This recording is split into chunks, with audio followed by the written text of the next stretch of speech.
مع فرنسا والمغرب، وهما البلدان اللذان أود أن أشكرهما أيضا على تضامنهما في هذا الوقت. الجنوب من شبه الجزيرة بفضل الروابط مع فرنسا والمغرب، وهما البلدان اللذان أود أن أشكرهما أيضا على تضامنهما في هذا الوقت.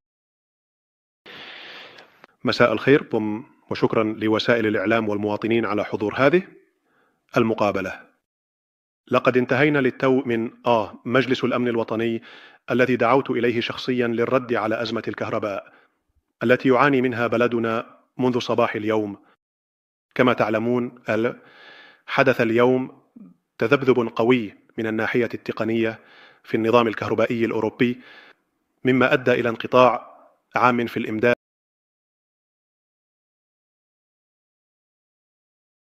شبه الجزيرة الأيبيرية وفي بعض مناطق جنوب فرنسا.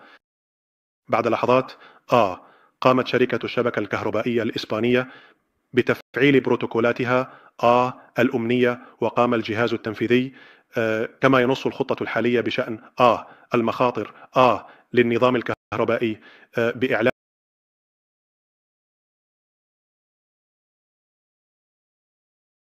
أزمة الكهرباء.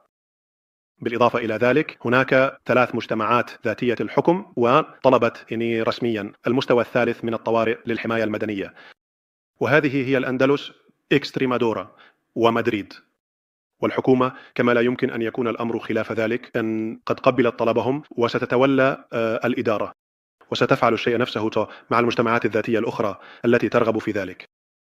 وفي هذه الأثناء يعمل الفنيون في الشبكة الكهربائية على تحديد الأسباب وحل، وهذا هو الأهم الآن، المشكلة في أسرع وقت ممكن. إسبانيا لديها خطط محددة للتعويض لمواجهة هذا السيناريو.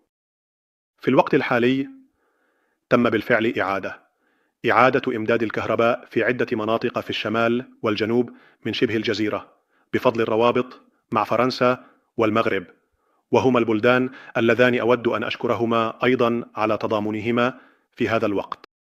كما تم إعادة تفعيل الدورات المركبة ومحطات الطاقة الكهرومائية في جميع أنحاء البلاد، وهو ما ينبغي أن يسمح لنا باستعادة الإمداد في جميع أنحاء إسبانيا قريبا.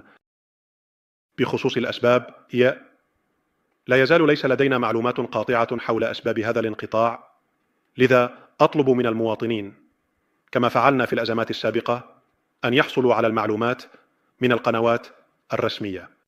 من الأفضل عدم التكهن، سنعرف الأسباب لاحقا، لا نستبعد أي فرضية، ولكن الآن يجب أن نركز على الأهم، وهو إعادة الكهرباء إلى منازلنا.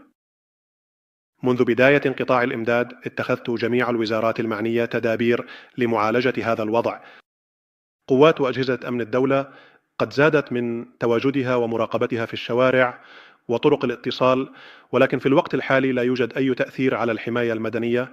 أكرر، لا توجد مشاكل أمنية.